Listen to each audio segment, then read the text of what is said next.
Next ये है कि हाथ में हर वक्त तस्बीह रखने की कोशिश करें, डिजिटल तस्बीह रख लें, दूसरी छोटी सी ले लें, जिक्र अज़कार और दुरूद शरीफ पढ़ने की यहीं से आदत बना लें। वो जो पक्की हो जाएगी आदत, जब वहां पे जाएंगे तो फिर इंशाल्लाह सफर में हर जगह पे वो बड़ा आपको सुकून मिलेगा। उससे जब आदत होगी अल्लाह का जिक्र की, तस्बीह की, तो फिर इंशाल्लाह वहां पे भी आसानी रहेगी। तो यही से ही आप ये आदत बना के जाएं, आपके हाथ में तस्बीह हो, हर वक्त अल्लाह का जिक्र हो रहा है, दुरूद शरीफ पढ़ रहे हैं, तो वहां पे फिर इंशाल्लाह आपके लिए बड़ी आसानी हो जाएगी, क्योंकि वो आपकी आदत का हिस्सा बन चुकी होगी। नेक्स्ट पॉइंट ये है, कुछ लोगों को आदत होती है कि वो अकेले रहते हैं, मतलब कमरे में भी, घर में भी अकेला उनका रूम है, सेपरेट सोते हैं। कुछ लोगों के घरों में तो ये सेटअप होता है कि 4 बच्चे तो 4 रूम्स उनके अलग-अलग से, मतलब अकेले रहने के आदी होते हैं। शेयरिंग रूम में नहीं कभी रहे होते, दूसरा शोर में नहीं कभी इतना रहे होते। ये आदत आपने थोड़ी सी अपनी चेंज करनी है। वहां पे आपने जाके शेयरिंग रूम में रहना है। शेयरिंग रूम के मामलात को आपने थोड़ा सा यहां से समझ के जाना है। जैसा कि आपने मोबाइल चार्ज करना है, अब वहां पे सॉकेट तो एक ही लगा हुआ है, तो अब आप क्या करेंगे, 6 हाजी हैं फर्ज करें रूम में, सब ने चार्जिंग पे मोबाइल लगाए हुए हैं, तो आपको तो आदत ही नहीं थी इन चीजों की, तो इसको आपने अपनी आदत का भी हिस्सा बनाना है। सब्र, तहम्मुल, प्यार, मोहब्बत, खुलूस के साथ आपने इनको वहां पे मैनेज करना पड़ेगा। तो इसके लिए तो खैर अपनी एक्सटेंशन लीड भी लेके जाइएगा, वो फिर नेक्स्ट इंशाल्लाह वीडियो में सामान में बताऊंगा। लेकिन आपने खाना खाना है, आना जाना है, कॉमन वॉशरूम एक ही होता है वहां पे। घर में तो ऐसा सीन नहीं होता, समटाइम हर रूम में लहदा से वॉशरूम आपका होता है, पर्सनल होते हैं, वहां ऐसा नहीं होता है। तो आपने शेयरिंग की आदत बनानी है, लोगों के साथ घुल मिल के शोर में सोने की आदत बनानी है। जब आप खैमे में होंगे मिना में, तो वहां पे तो भाई आप अकेले थोड़ी होंगे खैमे के अंदर, वहां पे तो हजारों लोग होते हैं, लाखों होते हैं। कोई सो रहा है, कोई चल रहा है, कोई बातें कर रहा है, कोई कुरान पाक की तिलावत कर रहा है, कोई रो रहा है, कोई दुआ कर रहा है। तो आप ये तो नहीं कह सकते कि सारे खामोश हो जाए जनाब मैं सोने लगा हूं, ऐसा नहीं होता है। तो आपने इसको आदत का हिस्सा बनाना है कि आपके सामने कोई शोर शराबा भी है, इस तरह के मामलात भी हैं, तो आपने सब्र और तहम्मुल से वक्त गुजारना है, किसी से लड़ना झगड़ना नहीं, और अपने दिमाग को, अपने कानों को इसकी आदत डालनी है कि कोई अगर आपके पास बोल भी रहा है तो आपको नींद आनी चाहिए। ऐसा ना हो कि आपकी वहां नींद ही ना पूरी और आपकी तबीयत मजीद चिड़चिड़ी हो जाए और आप तबीयत खराब कर बैठे, और वो आपको वहां का जो मेन मकसद है वो फिर आप वहां से परेशानी आपको होगी। तो इसलिए आपने इसकी आदत बनानी है। ऐसे लोग जिनकी रूटीन लाइफ एक डिफरेंट स्टाइल की है, तो खुदारा आपने अपने आप को थोड़ा सा चेंज करके जाना है। नेक्स्ट पॉइंट ये है कि मुख्तलिफ दुआएं याद करें, जैसा कि बैतुल्लाह शरीफ का तवाफ करते हुए क्या पढ़ना है, कौन सी दुआएं में पढ़ूं, कौन सी दुआएं में पढ़ूंगा, क्योंकि जब किताब आपके हाथ में होगी अरबी की, तो वहां तो अरबी आप किताब से इतनी जल्दी नहीं पढ़ सकते। वो दुआएं तो रूटीन में चूंकि हमने नहीं पढ़ी होती ना, वहां जाके कभी कभार पढ़नी होती हैं, तो वो फिर रूटीन का हिस्सा नहीं होती, पढ़ी नहीं जाती है, सीधी सी बात है। तो यहीं से छोटी छोटी दुआएं याद करके जाए।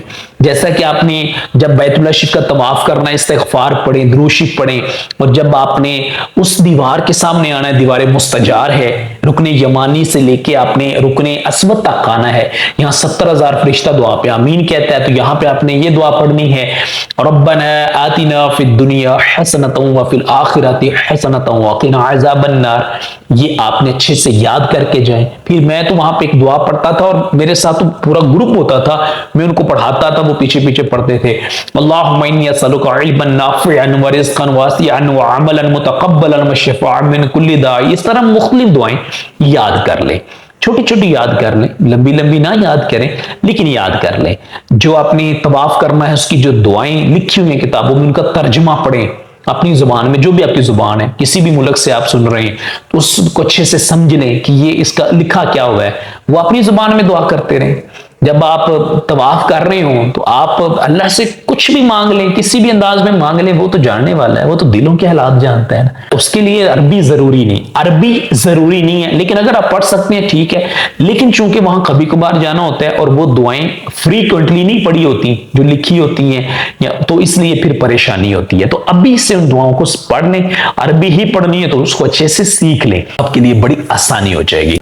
नेक्स्ट पॉइंट ये है कि कुछ लोगों को ज्यादा सोने की आदत होती है। घर में सोए हैं तो दिन 12-1 बजे उठना है, सारी रात जागना है, तो या ज्यादा देर सोए रहते हैं, तो ये आपको आदत वहां पे बदलनी पड़ेगी। आपने वहां 30 दिन गुजारने हैं, 20 गुजारने हैं, 40 जितने दिन भी गुजारने हैं, अपनी आदत को इसको चेंज करना पड़ेगा। अपने आप को एक डिसिप्लिन में लेके आना पड़ेगा।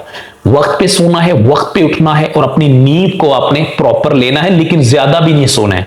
कुछ लोग तो सो ही रहते हैं ना, ऐसा नहीं होना चाहिए। वहां पे जाके आपने इबादत करनी है, खा लिया सो लिया ऐसा नहीं करना। वहां पे वक्त की कदर, उसकी अहमियत को समझ रहे हैं। तो इसलिए अपने आप को थोड़ा डिसिप्लिन में लेके आए। बेवक्त सोना, बेवक्त खाना, ये वैसी तबीयत के लिए डेंजरस है, तो वहां जाके तो भाई फिर बड़ी परेशानी होगी। मैं इस वक्त जब आपसे बात कर रहा हूं 4:05 पाकिस्तान में रात की हो चुकी है। मैं सारी रात जागता हूं और ये आखिरी पहर जो रात का होता है, इसमें ये मैं सारे रिकॉर्डिंग करवाता हूं क्वेश्चंस वगैरह की। तो बहरहाल ये देखें ना, तो दिन में मैं सोता हूं फिर जितनी नींद की जरूरत होती है। इन शॉर्ट ये है कि वहां पे आपने जो वक्त गुजारना है उसका आपने एक शेड्यूल बनाना है। यहीं से आदत अपनी चेंज कर ले, पूरी नींद ले, सुबह उठें, पांचों वक्त नमाज की आदत बनाएं, तिलावत की आदत बनाएं, जिक्र अज़कार की आदत बनाएं। आपके लिए वहां बड़ी आसानियां इंशाअल्लाह ताला हो जाएंगी। नेक्स्ट पॉइंट यह है कि ऐसे लोगों से मिले जिन्होंने हज किया हुआ है। या आजकल हर बंदे के हाथ में मोबाइल है, वीडियो तो हर कोई देखता है, यूट्यूब चैनल्स हैं, हजारों लोग हैं जो हज उम्रा सिखाते हैं। इन्हीं चैनल्स में से एक हमारा भी है, अल्हम्दुलिल्लाह, ये अल्लाह की रहमत है। लर्न महमूद 1126 आपके सामने है। इस चैनल को देख लें, इस पे आपको तकरीबन हर टॉपिक इंशाअल्लाह ताला अल्लाह की रहमत से मिल जाएगा। तो मुख्तलिफ वीडियोस को देखें या मुख्तलिफ लोगों के पास उनके एक्सपीरियंसेस को देखें, उनसे सुने, ठीक है। तो इस तरह आपको वहां के मामलात को समझने में आसानी हो जाएगी। ये ना करें कि आखिरी 3 दिन में देखी जाएगी, आखिरी 5 दिन में, रवानगी से 2 दिन पहले मैं सब सीख लूंगा, ऐसे नहीं होता भाई। वहां के मामूलात को किसी एक्सपीरियंस्ड बंदे से आपने समझना है, एहतियातों वगैरह वगैरह, ये सारी चीजें आपने सीखनी है। और नेक्स्ट पॉइंट ये है कि हज को भी सीखना शुरू कर दें कि 5 दिन मैंने कैसे गुजारने हैं, हज कौन सा करना है, कितनी किस्में हैं, मैंने कौन सा करना है, कितने दिन इहराम में रहना है, ठीक है, मीना में कितना वक्त गुजरना है, मुजल्फा में, अराफात में कितने शैतानों को कब कब कंकरी मारनी है, हल्ला कब कुर्बाना है, कुर्बानी कब होनी है, तवाफ़ुल ज़ियारा कब करना है, हज में कितने फर्ज हैं, कितने वाजिबात हैं, तवाफ़ुल ज़ियारा क्या होता है, तवाफ़ विदा क्या होता है, वगैरह वगैरह। ये सारी चीजें समझ लें, सीख लें अभी से, आपके लिए बड़ी आसानी होगी। आप टीचर बन जाएंगे, सबको वहां सिखाने वाले बन जाएंगे, ठीक है।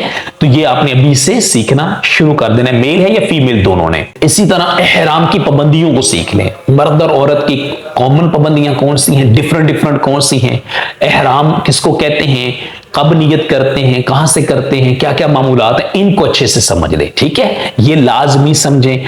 और अगर खुदा ना खासा वायलेशंस होती हैं हराम की पाबंदियों की, तो उस पर दम कब वगैरह वगैरह, ये सारी चीजें अच्छे से सीख लें और समझ लें।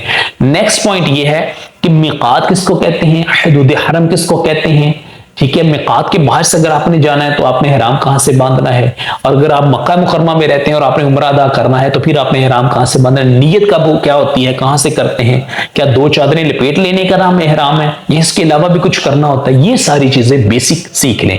इसी चैनल पे एक वीडियो पड़ी हुई है कि हज से पहले क्या क्या सीखना चाहिए, वो भी आपने अच्छे से देख लेनी है। नेक्स्ट पॉइंट ये है कि नमाज को अच्छे से सीख लें और तहज्जुद की आदत बनाएं। वहां थोड़ा सा तो वक्त मिलता है, ये पूरी जिंदगी फिर आपको याद रहेगा। 5 वक्त नमाज भी पढ़ी, तहज्जुद की भी आदत बनाइएगा। और वहां पे मस्जिद अल हराम में तहज्जुद अदा करें, मस्जिद नबी शरीफ की तहज्जुद अदा करें, तो खुश नसीबी की अलामत है। तो इसलिए वहां पे आपने तहज्जुद भी पढ़नी है, इसकी यहीं से आदत बनाएं। जिसका हज के लिए बुलावा आ गया है ना, वो तो भाई तहज्जुद यहीं से पढ़ना शुरू कर दे। फिर नमाज को मुकम्मल, मैंने पहले भी अर्ज किया है कि मुकम्मल, फिर कुरान पाक की सूरतें, दुआएं, ये चीजें इन पे फोकस करें और इनको ग्रेजुअली 2 महीने में, 1 महीने में, जो भी वक्त आपके पास है, इसको ऐसा ऐसा सीखना शुरू करें।